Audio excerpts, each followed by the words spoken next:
tentang menjago Minangkabau, salah satunya kecek pada tuak bahaso. Aba menurut pada tuak tentang dan bagian iko. Ambo latar belakang Minang, berpikir Minang, berusaha Minang. Tapi bila ambo pergi ke konferensi atau mesyuarat gadang, orang awak nama ngecek Minang. Pokoknya Minang, budaya Minang. Tapi ngecek awak nak do. Itu namanya adalah berlakon. Takwi bahasa awak ko disebut. Jadi rumusan ambo, sakironya orang awak nak maju, bana-bana beridentitas Minangkabau, harus berani dan mengindahkan bahasanya. Nang kawak kecean kalau awak nak mengecek awak di dalam mesyuarat kadang-kadang. Tapi kalau sesuatu bangsa itu mau maju dan rancak, orang yang mengeceknya mesti berani mengecek bahasanya. Jadi jangan awak rancak di Labuh saja. Mesti rancak di luar Labuh, rancak di Surau, rancak di Musaji, rancak di Labuh, rancak di Pantas.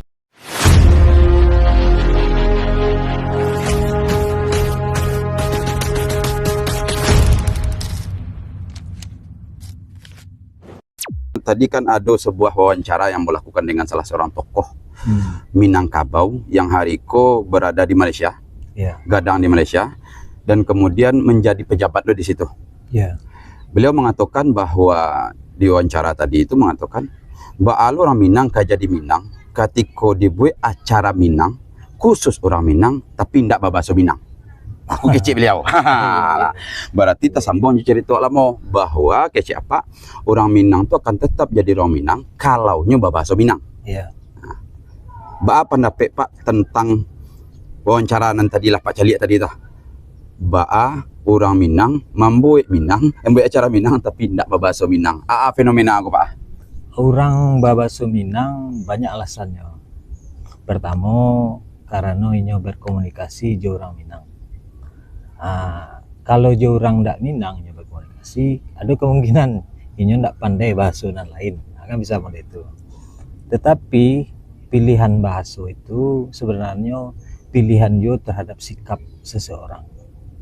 Kalau orang tu bahasa Minang itu bukan hanya sekedar pilihan cara mengecekkan idenya dalam bahasa Minang, tapi adalah sikapnya sendiri. Contohnya ketika ada orang rami-rami bercampur antara orang Minang dan ndak orang Minang.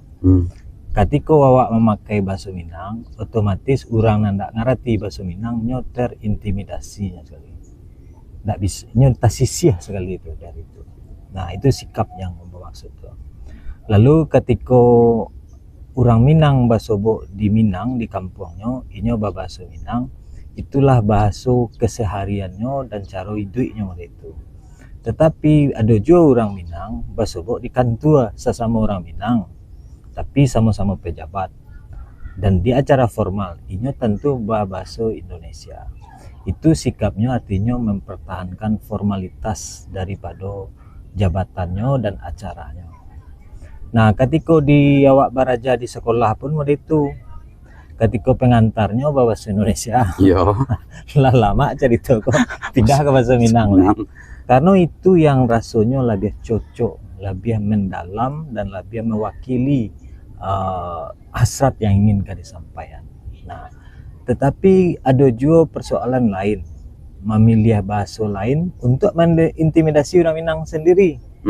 Misalnya wak mengecek wah, lama ambo nak jangan ngerti situ lagi, pakai bahasa Inggris atau bahasa Indonesia. Itu artinya juga sikap ambo ingin merendahkan situ gitulah. Jadi bahasa aku bisa dipakai sarupo jo awak bertinju dalam dalam barundiang. Metafora yang dipakai untuk mengecek ko menyambut gayung. Gayung bersambut gayung bersambut. Jadi artinya sikap waktu dengan bahasa tu sama paynya jo tinju wah bertumbuk orang. Bisa ditumbuk orang, melukai orang ndak perlu jo pisau. Bisa aja kecek saya. Bahkan hilang untuk hilangnya lama ya. Agak lama. Nah, cele hebat orang awak kok kan mengecek pakai perumpamaan. Lah pakai perumpamaan menyindir lo lah. Itu kadang pahitnya tajam.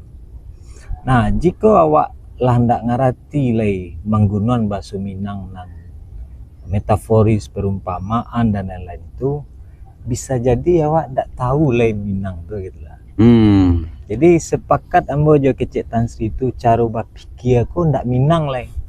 Kalau awak ndak pakai bahasa Minang. Apalagi di acara Minang tadi difokuskan.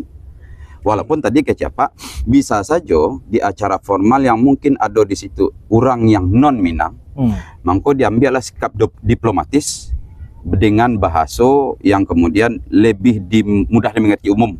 Berarti kalau bahasa itu kan kembali ke teori secara akademis tuh mengatakan bahasa itu bukan bahagian tapi malah itu non manusianya gitu kan. Language is human kayaknya gitu. Bahwa manusia itu adalah bahasa itu sendiri. Tapi kita tadi Pak Jo mengatakan bahwa bahasa sendiri bukan sekedar manusia, bisa jadi senjata juga. Macam.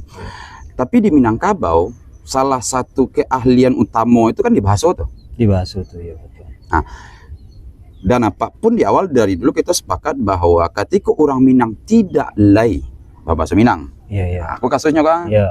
Dan apa mengatakan akhirnya ada strata juga dalam bahasa tadi. Bagi orang nama si bahasa Minang ini tinggal di Jakarta, wah. Agak kuno rasanya itu. Agak strata sosial jadi turun.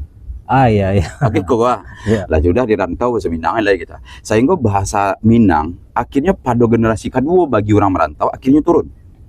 Cenderung turun. Apa menyikapi kok Pak? Dahulu orang merantau lalu kadang nyoba bini jo orang yang di tempat rantau itu. Tentu anaknya bercampur bahasanya. Misalnya nyoba merantau ke Jawa, tentunya bercampur jo bahasa Jawa, mengecek dalam rumah. Tiba di keluar rumah, tentunya pakai bahasa di mana tinggal tuh. Kalau di Jakarta nya tentulah berbahasa Jakarta. Lalu lu gue. Kemana lu tadi kan? Misalnya begitulah kira-kira.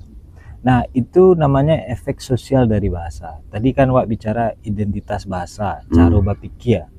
Kalau Wak menggunakan bahasa Minang berarti cara berpikir Wak cara Minang tuh. Kalau Wak menggunakan bahasa Indonesia, cara berpikir Wak cara Indonesia.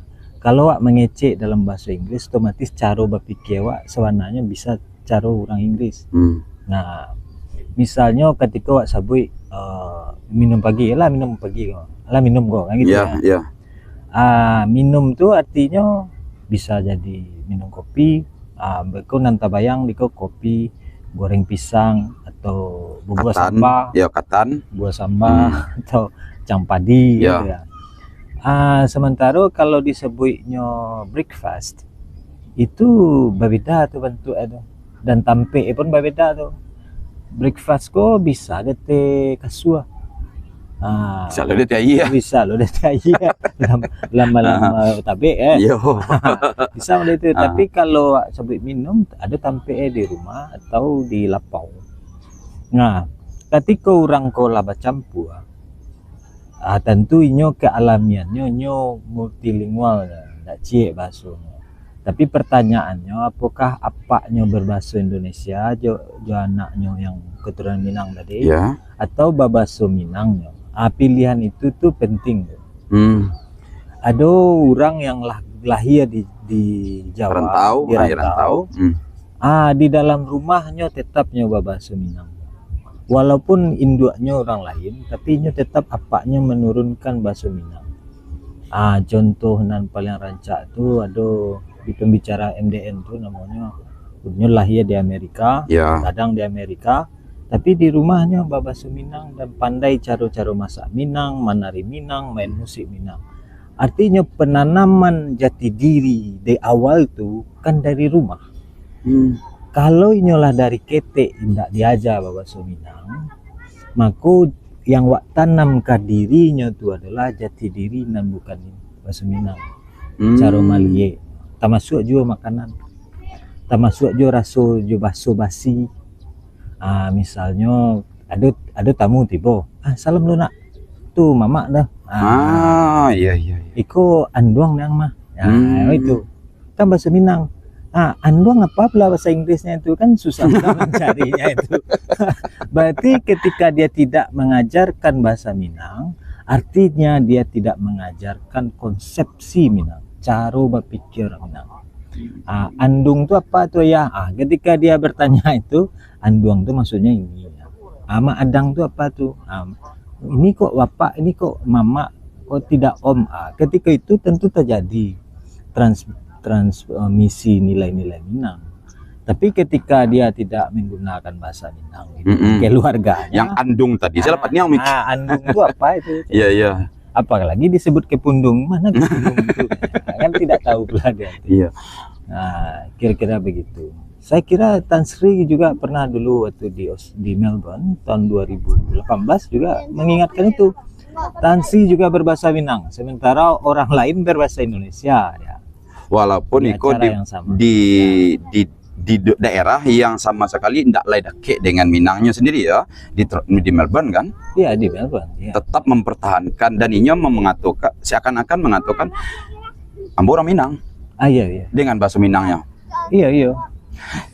Kini Giko, berarti nampak dewa satu titik garis merahnya bahwa ketika kita membicarakan ingin mentransformasi Minang dari satu generasi ke generasi lain, salah satunya melalui bahasa tadi. Pasti ya. Pasti. Walaupun Biko ini akan menjadi orang yang multi bahasa. Itu tadi. Iya. Kalau di rumahnya bahasa Minang, di luarnya kemudian mungkin bahasa Jawa atau bahasa Inggris atau apapun kejadiannya, di matampeknya akan menyesuaikan juga. Iya. Toh orang Minang kan tidak juga menutup kemungkinan ketika orang Minang hanya harus pandai satu bahasa, kan tidak gitu juga. Berarti ini cuman kalau di rumah pakai cek Pak tadi pakai bahasa Minang. Iya, bahasa Minang. Nilai tadi tuh, value. Iya. Tapi kalau keluar, gua lah. Di bumi dipijak lah. Sebagai contoh Agus Salim. Agus Salim. Ya. Banyak mah.